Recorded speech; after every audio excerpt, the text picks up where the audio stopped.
नमस्कार, स्वागत है आपका कंट्री इनसाइड न्यूज़ पर। और आज 1 जून का दिन है, चुनाव का आखिरी चरण हो चुका है और आज हमारे साथ हैं राष्ट्रीय लोक जनशक्ति पार्टी के प्रवक्ता, प्रदेश प्रवक्ता चंदन कुमार सिंह जी। सर, स्वागत है आपका हमारे शो। धन्यवाद, बहुत बहुत धन्यवाद। सर, क्या लग रहा है माहौल देश का अभी?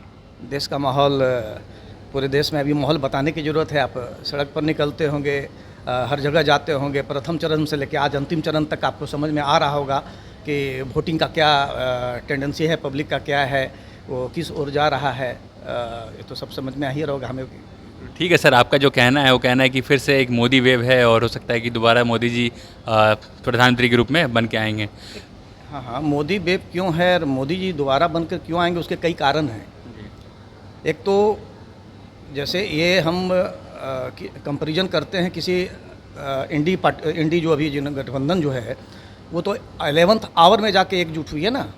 और एकजुट हुई है क्या, ये 4 जून के बाद जब ये होगा, आपको काउंटिंग होगा, उसका रिजल्ट जब आएगा तो सारा बिखर जाएंगे। ये बात तय है, इसको आप लिख लीजिए। वो बिखर जाना है 2-4 दिनों के अंदर। उसके बाद तो कई लोग जेल अभी जाना है, अभी केजरीवाल साहब वापस जेल जा रहे हैं और कई लोग अभी जाने वाले हैं। उन पर इस सब पर एलिगेशंस लगा हुआ है। किसी जो लैंड फॉर जॉब्स है, बहुत लोग अभी जाने वाले हैं, सब तो उन्हीं लोग की जमात है। दूसरी बात कि मोदी जी के बारे में इसलिए वेव क्या कहेंगे, वेव हमेशा बना रहेगा। और बहुत सारे निर्णय जो हैं, उनके जो कड़े फैसले होते हैं, कभी कभी पब्लिक को दुख का कारण होता है, लेकिन वह दुख भी सही है, अच्छा है। तो वो दुख भी अच्छा है क्योंकि आने वाले समय के लिए, हम लोग के जनरेशन के लिए, चाहे इशूज कुछ भी हो, आप कहीं भी आप समस्या एक बात मत पूछिए, किसी भी बातों के बारे में पूछिएगा, आने वाले जनरेशन के लिए, वो आने वाले देश का जो भविष्य होगा वो उज्जवल होगा। आज वो सर्जरी कर रहे हैं और जो निर्णय ले रहे हैं, कड़े निर्णय ले रहे हैं, वो देश के लिए लाभदायक है। सर, लेकिन बिखरने का जहाँ तक बात हो रहा है तो बिखरे हुए तो आप लोग भी हैं। आपकी खुद की पार्टी टूटी हुई है अभी भी। आप लोग का कब कौन सीट पे लड़ रहा था, कहीं पर हल रहा था कि कौन किसको समर्थन दे रहा है, नहीं दे रहा है। बिहार में अलग था कि चाचा भतीजा लड़ रहे हैं, तो इस पर आप क्या बोलेंगे? बिखरे हुए तो आप लोग भी हैं। नहीं, बिखरे हुए तो नहीं हैं। हाँ, एक बात सही है कि कोई भी राजनीतिक पार्टियां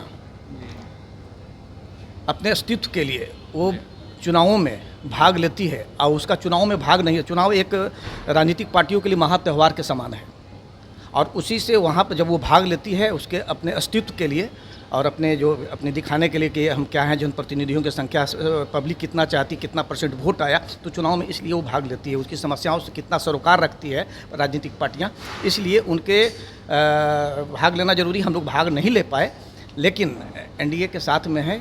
कुछ दुख हुआ और किन कारणों से, किन परिस्थितियों से हुआ, ये तो बाद में हम लोग बैठेंगे। लेकिन उनकी नीति और जो भी है, विचार है उनके यशस्वी प्रधानमंत्री आपके मोदी जी के, उनके साथ में है। कुछ चीज़ों से ये है, उसके बाद में हम कहा तो सर ये भी जा रहा था कि आप जो हैं पूरी तरह से एनडीए को समर्थन कर रहे हैं, लेकिन जहाँ से लोजपा चुनाव लड़ रहे थे, चिराग जी की पार्टी के लोग चुनाव लड़ रहे थे, वहाँ पर आपका समर्थन नहीं था, वहाँ पर आप लोग का इंटरनल विरोध था। इस बात पर कितनी सच्चाई है? बिल्कुल गलत बात है। हमारे राष्ट्रीय नेतृत्व ने हमेशा कहा है कि हम लोग 40 सीट जीतेंगे, और कई सभाओं में उन्हें मोदी जी के साथ में, प्रधानमंत्री मोदी जी जहाँ भी गए हैं उनको बुलाया गया है, तो वहाँ उन्होंने कहा है कि 40 सीटों पर हम जीतेंगे। तो 40 सीट पे क्या चिराग पासवान जी की सीट नहीं है क्या जो उनको मिला है? उनकी भी तो सीट उसमें सम्मिलित है। और जहाँ तक सवाल उठता है कि प्रचार नहीं करने का, आप लोग इस तरह का जो माइंड में जो बना हुआ है कि नहीं विरोध किए हैं, पहले तो उनको आमंत्रण नहीं मिला।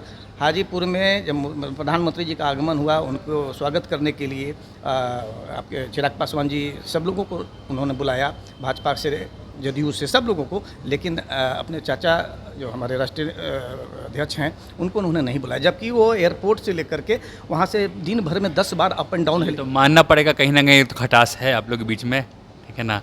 लेकिन देखते हैं सर आगे क्या होती है। आई क्लोजिंग स्टेटमेंट दे दीजिए।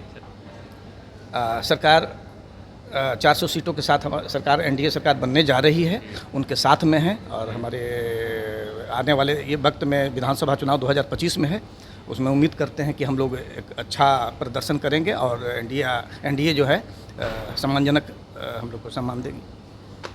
नमस्कार, आप देख रहे हैं कंट्री इनसाइड न्यूज़ के डिजिटल प्लेटफॉर्म को। मैं हूं सौरभ निगम। अगर ये खबर आप YouTube पर देख रहे हैं तो वीडियो को लाइक और शेयर जरूर करें और चैनल को सब्सक्राइब भी करें। और ये खबर अगर आप Facebook पर देख रहे हैं तो हमारे Facebook पेज को फॉलो जरूर करें।